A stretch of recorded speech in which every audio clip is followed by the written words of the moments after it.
Hello guys, welcome to our YouTube channel. તો આજે અમે આવી ગયા છીએ ભોપાલનું સુપ્રસિદ્ધ મંદિર એટલે કે સિંહોર, જે કુબેરેશ્વર ધામ તરીકે ઓળખાય છે અને જ્યાં આગળ પ્રદીપ મિશ્રાજીની કથાઓ પણ થાય છે. તો ચાલો છેક સુધી બન્યા રહેજો. ક્યાંથી કેવી રીતે જવું એની ડિટેલ તમારી સાથે શેર કરી. તો અમે લોકો નીકળી ગયા છીએ સિંહોર જવા માટે.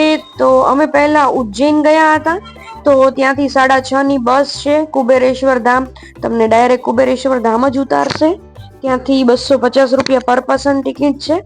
તો આપણે ફાઇનલી બેઠી ગયા છીએ કુબેરેશ્વર ધામ જવા માટે બસમાં. બસમાં તમે જોઈ શકો છો કે કેટલી ભીડ પણ છે.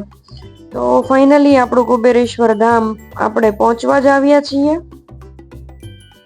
મને તો બહુ મજા આવી હતી. તો હું તમને એકવાર ચોક્કસ કહીશ કે મહાદેવના દર્શન કરવા તમે કુબેરેશ્વર ધામ ચોક્કસથી જજો.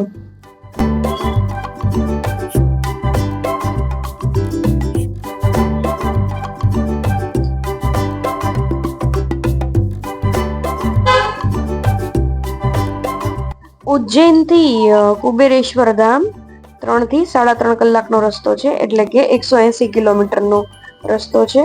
તો ફાઇનલી અમે લોકો પહોંચી ગયા છીએ. વોકિંગ ડિસ્ટન્સ જ છે, બટ અમે લોકોએ ઓટો બુક કરાવડાવી હતી. તો ત્યાંથી તમને 10-10 રૂપિયા કુબેરેશ્વર ધામ લઈ જશે.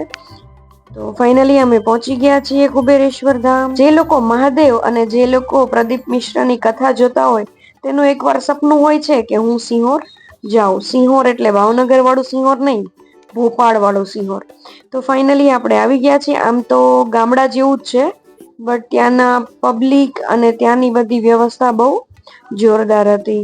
તો ચાલો આપણે કુબેરેશ્વર ધામ પહોંચવા જ આવ્યા છીએ.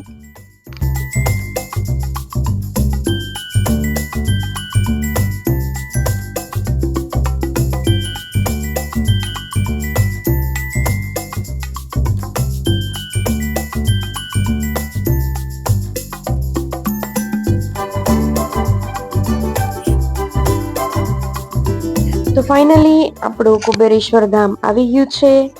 તો અમને લોકોને એને બહાર જ ઉતાર્યા હતા. ત્યાંથી થોડું આપણે વોકિંગ ડિસ્ટન્સ છે ત્યાં જવાનું છે. તો દૂરથી જ તે મહાદેવની પ્રતિમા કેટલી જોરદાર લાગી રહી છે. તો ચાલો છેક સુધી બન્યા રહેજો.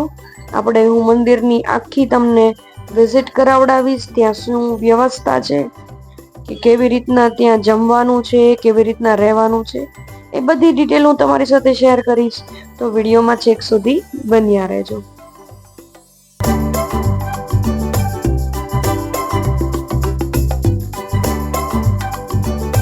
મંદિરની બહાર જ આવી રીતના બહુ ભીડ હોય છે અને અહીંયા માર્કેટ પણ ભરાતી હોય છે. અહીંયા જમવાનું પણ મળે છે.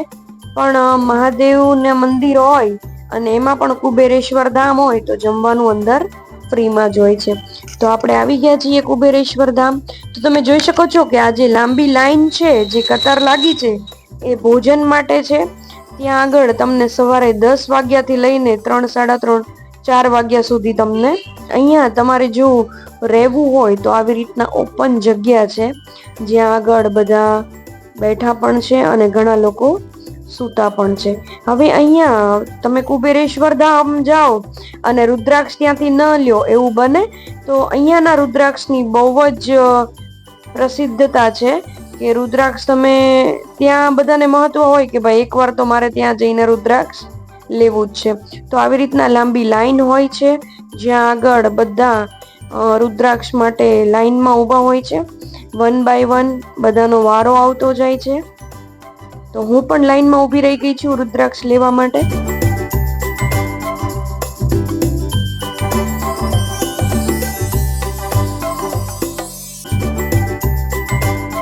તો હવે મારો વારો આવી ગયો છે અને રુદ્રાક્ષ લેવા માટે તમારે અહીંયા ઇંકથી નિશાન કરાવવું પડશે, જેના લીધે બીજી વાર કોઈ પરિવાર ના લઈ જાય. તો અહીંયા રુદ્રાક્ષનું બહુ જ મહત્વ છે કે ભાઈ તમે કુબેરેશ્વર ધામ જાઓ તો મારી માટે રુદ્રાક્ષ લેતા આવજો, એટલું અહીંયા એનું મહત્વ છે. તો હવે તમે જોઈ શકો છો કે કેટલી વિશાળ જગ્યા છે અને સામેનું બાંધકામ પણ શિવ મંદિરનું થઈ રહ્યું છે. તમે કુબેરેશ્વર ધામની જે કથા જોતા હોય ત્યાં તમે આ વાળું મતલબ કે કહેવાય કે આટલું પોર્શન તમે જોતા જશો કે એ તમને વિડીયોમાં બધી જગ્યાએ દેખાતું જશે. તો હવે આપણે આ જે લાઈન છે એની પછી આપણે આગળની સાઈડ એક મંદિર છે જેનું આપણે વાત કરીએ છીએ કુબેરેશ્વર ધામ. તો ચાલો આપણે હવે અંદર મંદિરમાં એન્ટર થશું.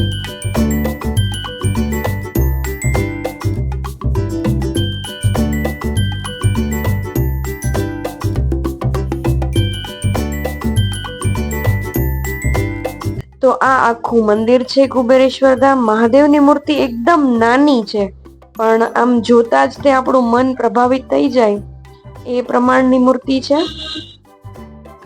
લોકોની ભીડ પણ એટલી બધી હોય છે. આડા દિવસે જાઓ કે સેટરડે સન્ડે જાઓ, ભીડ તો રહેવાની જ છે. હર હર મહાદેવ. તો આ નાની એવી મૂર્તિ છે પણ એનું મહત્વ બહુ અપરંપાર છે. મંદિરમાંથી બહાર આવીને હવે આપણે કંકર શંકર અહીંયા જે કહેવાય છે કે તમે ત્યાંથી નાનો એવો કંકર શંકરનો પથ્થર પણ લઈ આવો જે તમે ઘરે પણ પૂજા કરી શકો છો. તો તમે જોઈ શકો છો કે કેટલી બધી ભીડ છે અહીંયા, બધા પૂજા કરવા માટે એકઠાર થયા છે. તો આ કંકર શંકરનું પથ્થર છે જેની બધા પૂજા કરે છે. તમે જોઈ શકો છો કે ભીડ પણ કેટલી બધી છે. અહીંયા બધા બધી વસ્તુ લાવીને ચડાવતા પણ હોય છે. તો હવે આપણે લાઈનમાં ઊભા રહી ગયા છીએ જમવા માટે. તમે જોઈ શકો છો કે મંદિર કેટલું લાજવાબ લાગી રહ્યું છે. હું તમને એકવાર જરૂર સજેસ્ટ કરીશ કે તમે ભોપાલ કે કશે જાઓ તો અહીંયા એકવાર જરૂરથી જજો. જગ્યા પણ જોરદાર છે અને તમને રહેવાની પણ મજા આવશે. આખું ભોજનાલય છે જ્યાં આગળ તમે તમારી જાતે જ ડીશ લેવાની હોય છે અને જાતે જ તે જમીને ડીશ ધોવાની હોય છે. તો મેનુમાં તમે જોઈ શકો છો કે રોટલી, ખીચડી અને બટેકાનું શાક છે જેનો ટેસ્ટ પણ જોરદાર છે. અમે ચારેય જણા બેઠી ગયા છીએ જમવા. તો ચાલો જમવા, પ્રસાદી લેવા મહાદેવની. તો થોડી ફોટોગ્રાફી કરી લીધી, મહાદેવના મંદિરના દર્શન કર્યા. જો તમને મારો વિડીયો પસંદ આવ્યો હોય તો લાઈક, શેર, કમેન્ટ જરૂરથી કરજો. અને તમને કોઈ પણ જાતની ક્વેરી હોય કે કેવી રીતના જવું તો મને કમેન્ટ જરૂર કરજો.